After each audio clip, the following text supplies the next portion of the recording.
नमस्कार, स्वागत है एक बार फिर से। आज हम लोग देखेंगे स्पार्क का BSSC बिहार इंटर स्तरीय एग्ज़ाम का क्वेश्चन बैंक देखेंगे बिहार SSC का। तो देखते हैं क्वेश्चन। आज हम लोग बात करें तो यहाँ पहला क्वेश्चन है। ये क्वेश्चन जो है 2022 में पूछा गया था क्वेश्चन, उसका आज देखेंगे। तो पहला क्वेश्चन है आपका,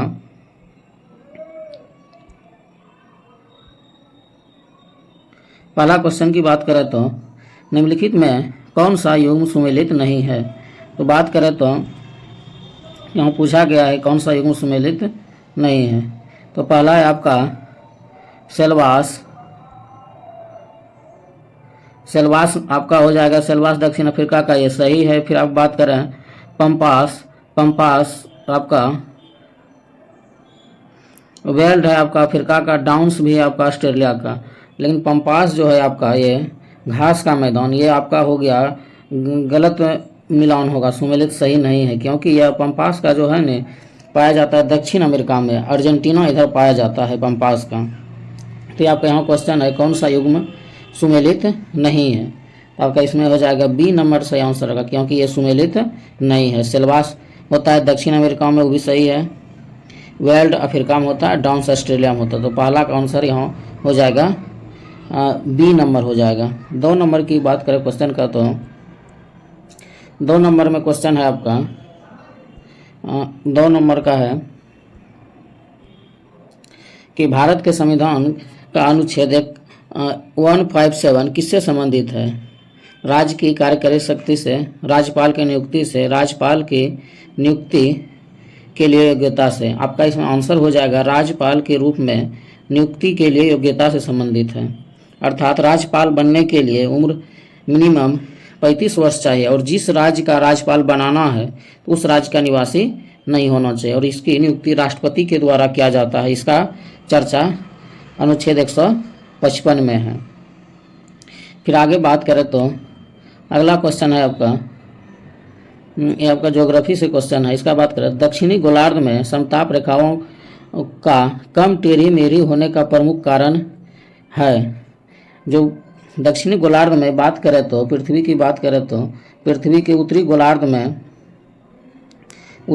और दक्षिणी गोलार्ध, उत्तरी गोलार्ध में जल की मात्रा कम है, लेकिन दक्षिणी गोलार्ध में आपकी जल की मात्रा बहुत अधिक है। तो समुद्र अधिक रहने के कारण वहाँ का तापमान पृथ्वी पर समरूप पाया जाता है। समरूप पाए जाने के कारण जब उसकी रेखा खींचा जाता है तो उसकी रेखा अधिक सीधी होती है उत्तर की अपेक्षा, क्योंकि उत्तर में जल की मात्रा कम है और पहाड़ और पर्वत जंगल अधिक है। लेकिन दक्षिणी गोलार्ध में ऐसा नहीं है। अतः दक्षिणी गोलार्ध में समताप रेखाओं का कम टेढ़ी मेढ़ी, जब तापमान अलग अलग बहुत कम है, इसलिए जब समताप रेखा खींचा जाएगा तो रेखा भी उत्तर की अपेक्षा दक्षिण में सीधी होगी। अतः आपका हो जाएगा इसमें आंसर जो होगा आपका विशाल महासागरीय विस्तार, क्योंकि दक्षिणी गोलार्ध में आपका महासागर का विस्तार बहुत अधिक है। तो आपका इसका हो जाएगा आंसर 8 का सी नंबर हो जाएगा। फिर आगे बात करें 4 नंबर क्वेश्चन। तो 4 नंबर क्वेश्चन है आपका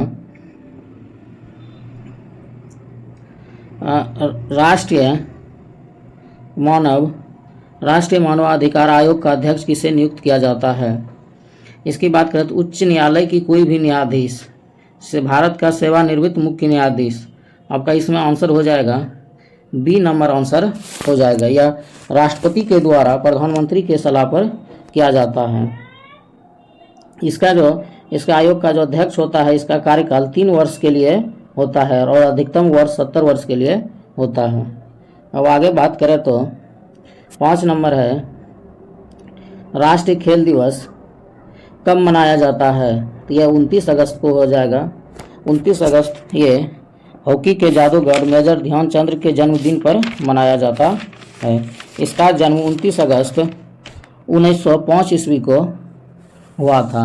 इसी दिन इसीलिए राष्ट्रीय खेल दिवस मनाया जाता है। ये जो पहला जो राष्ट्रीय खेल दिवस मनाया गया था, यह 2012 ईस्वी में मनाया गया था। ये भी बहुत इंपॉर्टेंट क्वेश्चन है। फिर 6 नंबर क्वेश्चन की बात करें तो कौन सा देश सार्क का सदस्य नहीं है। आपका ऑप्शन है अफगानिस्तान, मालदीव, मॉरिशस, श्रीलंका। इसमें आपका आंसर हो जाएगा मॉरिशस। मॉरिशस आपका सदस्य देश नहीं है। इसमें सार्क में 8 देश है टोटल। इसका है जो ऑफिस है काठमांडू में है, नेपाल की राजधानी काठमांडू में है। मॉरिशस को पर्यवेक्षक सदस्य के रूप में बनाया गया है। और लास्ट में जो इसका सदस्य बना था सार्क का नेता अगर पूछेगा तो इसका हो जाएगा आंसर अफगानिस्तान। तो इसका 6 का क्वेश्चन के अनुसार आंसर हो जाएगा भी मॉरिशस। फिर आगे बात करें तो समीर वी कामत के क्षेत्र में एक महत्वपूर्ण पद धारण किए हुए हैं। समीर वी कामत देश के क्षेत्र में एक महत्वपूर्ण पद धारण किए हुए हैं। ये एक वैज्ञानिक थे जो DRDO में अपनी सेवा दिए थे। तो ये आंसर हो जाएगा इसका आपका रक्षा क्षेत्र से संबंधित थे। तो इसके DRDO के में बहुत महत्वपूर्ण सहयोग रहा था। फिर अगला क्वेश्चन है आपका 8 नंबर, गन्ने से संबंधित है। गन्ने में प्रति हेक्टेयर उत्पादन की दृष्टि से कौन सा राज्य प्रथम स्थान रखता है? तो प्रथम स्थान अगर उत्पादन की दृष्टि से देखा जाए तो हो जाएगा आपका आंसर इसका तमिलनाडु।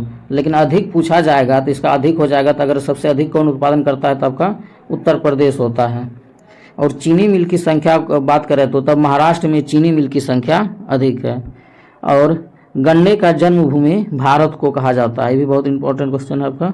गन्ने का जन्मभूमि भारत को कहा जाता है। फिर 9 नंबर क्वेश्चन की बात करें तो 9 नंबर में आपका है हेलसिंकी राजधानी है फिनलैंड की। यह जो है न देश यूरोप में है। यह अपने भौगोलिक के कारण प्रसिद्ध है। यहाँ की जो भूमि की संरचना है न तो विभिन्नता अधिक पाया जाता है। कहीं पर्वत पहाड़ रंग बिरंगे पाए जाते, इसीलिए ये प्रसिद्ध है। हेलसिंकी राजधानी फिनलैंड की है। फिर आगे बात करें तो आपका गांव स्तर पर पंचायत के अध्यक्ष किसके द्वारा चुना जाता है? तो अध्यक्ष को लोगों के द्वारा प्रत्यक्ष रूप से चुना जाता है। इसमें वोटिंग के द्वारा प्रत्यक्ष रूप से चुना जाता है। और फिर यह दूसरा है लोगों के द्वारा वो प्रत्यक्ष रूप से चुना जाता है या फिर विधानमंडल के द्वारा चुना जाता है। तो इसका आपका आंसर हो जाएगा 10 का 1 नंबर हो जाएगा। ये हो जाएगा आपका प्रत्यक्ष रूप से चुना जाता है। फिर आगे बात करें तो 11 नंबर में है भू संतुलन शब्द का सबसे पहले प्रयोग डैश ने किया था। तो आपका एरी प्राटन है। तो ये आपका आंसर हो जाएगा 11 नंबर का ये डट्टन हो जाएगा। ये अमेरिका के भूवैज्ञानिक थे जिसने भू संतुलन का शब्द प्रयोग सर्वप्रथम किया था। फिर अगले क्वेश्चन की बात करें तो अगला क्वेश्चन है भारत में हरित क्रांति के जनक कौन है? तो भारत की बात करें तो तब तो MS स्वामीनाथन हो जाएगा। अगर बात करें अमेरिकी वैज्ञानिक का तो उसमें बोरलॉग हो जाएगा। इसीलिए यहाँ बोरलॉग नहीं होगा, क्योंकि अगर अमेरिका का पूछेगा तब बोरलॉग होगा। यहाँ भारत का हरित क्रांति का जनक पूछा है तो MS स्वामीनाथन कहा जाता है, क्योंकि हरित क्रांति का प्रभाव पंजाब, हरियाणा और पश्चिमी उत्तर प्रदेश में अधिक हुआ था, खासकर गेहूं की फसल पे हुआ था। 13 नंबर क्वेश्चन है तंजौर का राजराजेश्वर मंदिर किसने बनवाया था? इसका हो जाएगा आपका बहुत बड़ा मंदिर है। ये राजराज प्रथम ने बनाया था। ये आपका चोल वंश के राजा थे। चोल वंश की बात करें तो ये दक्षिण भारत के वंश थे। और ये जो मंदिर बनाया गया है द्रविड़ शैली में बनाया गया था। चोल वंश के राजा नौसेना के लिए भी प्रसिद्ध थे, क्योंकि इसने श्रीलंका, इंडोनेशिया तक अपना अधिकार क्षेत्र विस्तार किया था नौसेना के रूप में। फिर आगे बात करें सुगौली की संधि। सुगौली की संधि कब संपन्न हुआ था? ये जो है ना अंग्रेज और नेपाल के बीच हुआ था। यह 1816 में हुआ था। फिर आगे 15 नंबर क्वेश्चन है हाल में ही भारतीय पुरातत्व सर्वेक्षण ने राज्य के बांधवगढ़ टाइगर में नए खोजों स्थलों की खोज की है।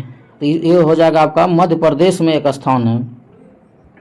ये आपका हो जाएगा मध्य प्रदेश में खोजा गया है, जो पुरातत्व में करीब 20 गुफा मिला है जो लगभग 2000 वर्ष पुराना है।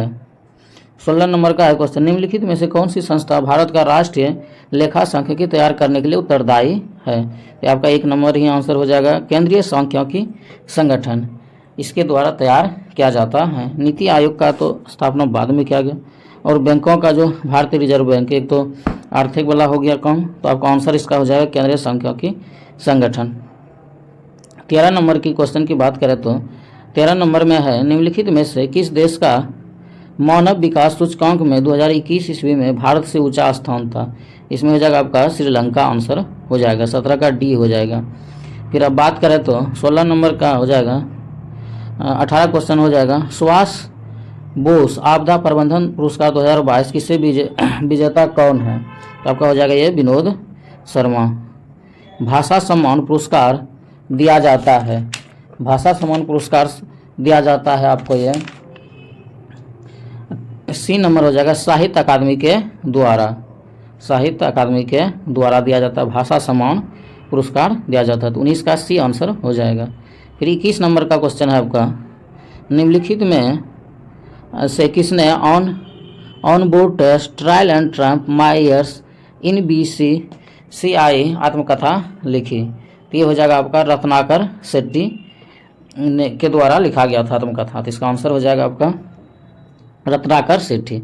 फिर आगे देखें तो भगत सिंह का जन्म कहाँ हुआ था? आपका ये हो जाएगा बंगा गांव में हुआ था। भगत सिंह का जन्म कहाँ हुआ था? वह बंगा गांव में हुआ था। ये पाकिस्तान के लॉयलपुर में बंगा गांव था, वहाँ पर इसका जन्म हुआ था। अब बात करें 22 नंबर, तो 22 नंबर क्वेश्चन, जैन धर्म के 23वें तीर्थंकर कौन थे? तो ये थे आपका पार्श्वनाथ। पार्श्वनाथ का जन्म काशी में हुआ था और इसके पिताजी एक दार्शनिक राजा थे। इस वीडियो में इतना ही, फिर अगले वीडियो में इससे आगे देखेंगे। इस वीडियो में इतना ही, थैंक यू।